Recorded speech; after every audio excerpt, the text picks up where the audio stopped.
Hello everybody, welcome to the Ancient Oak, where we are discussing the journey from Christianity into Wicca, or British traditional witchcraft, or paganism, depending on what you want to call it. I originally wanted to make this video a few weeks ago about the pagan celebration of Imbolc, which is the quarter point between the winter and spring solstice. This is my favorite time of the year. It was 2 years ago on Imbolc that I did a sort of self-dedication into Wicca before I had decided to enter into the outer court of a local coven.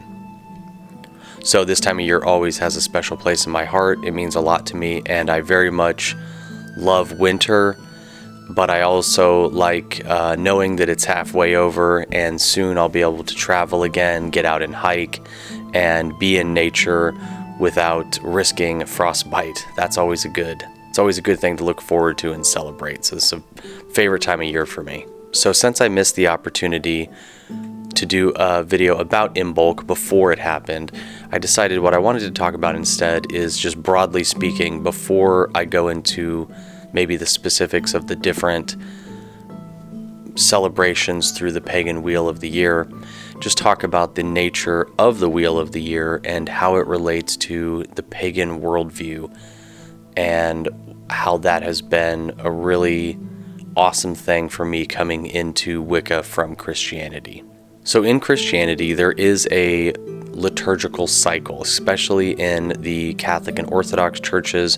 You have a very set schedule throughout the course of the year where you're celebrating different events such as Christmas, the birth of Christ, or the resurrection, various other celebrations throughout the year. Maybe it's just different saint days. So coming into the Wiccan practice and discovering that Wiccans, pagans, also have what is essentially a liturgical cycle of the year was really awesome, and it also made the transition easier because it was something I was already comfortable with in terms of the idea of breaking up a year into various different special holidays or celebrations.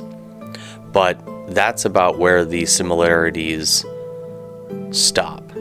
So in the Christian tradition, you're celebrating things like the resurrection or the birth of Christ, which are essentially myths, fairy tales, and stories that you may or may not believe on faith, but there's no evidence for these. So what we're celebrating are mythical stories that do mean a lot to the people who believe these stories, but from the outside they are just stories. What's beautiful about the pagan wheel of the year is that what we are celebrating is absolutely concrete, real, and directly in front of your face. I can walk outside on the winter solstice and feel the snow on my face, the cold, and I know that this is obviously winter. As we progress towards spring, you can see the days start to get longer. So the things that we're celebrating and the things that we're honoring about the earth and nature and the celestial cycles are real, tangible things that have a direct impact on your day-to-day life. Whether it's really hot or really cold, or whether or not you're planting a garden in the spring or harvesting in the fall, these are real, tangible things that matter to humans. And to take that and put it into let's just say a ritualistic, liturgical celebration is awesome, because it takes all of the, let's say it takes the doubt out of the stories that I as a Christian was once celebrating. So that's one thing I absolutely love about the Wheel of the Year, is that it's a very real, actual thing that happens year after year after year, and it's reliable, and it's in a way scientific, and there's no need for faith. I know that summer is coming, and I don't need to stretch my mind and do mental gymnastics in order to believe in that. But more broadly speaking, what's really been nice about the Wheel of the Year is that it relates very concretely to the theology of pagan practice. Now, not all pagans believe this, but I would say broadly speaking, the idea of reincarnation is very prevalent among pagans and Wiccans. And when you look at the nature of life, it's cyclical. The celestial bodies are cyclical. The seasons are cyclical. Everything moves in cycles. Now, someone could probably say, well, there's some things that don't. Okay, I'm just speaking broadly. But everything moves in cycles, generally speaking. And one of the things about the Christian theology that always struck me as very hard to swallow was the linear nature of I'm born once, I die once, and then I face the judgment. And I may or may not go to heaven. I may end up spending an eternity in hell.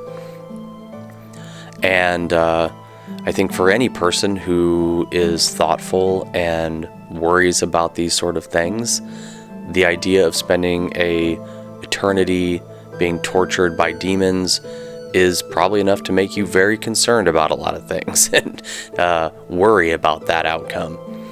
And that's been tough as a Christian to let go. The fear of hell has been tough to let go.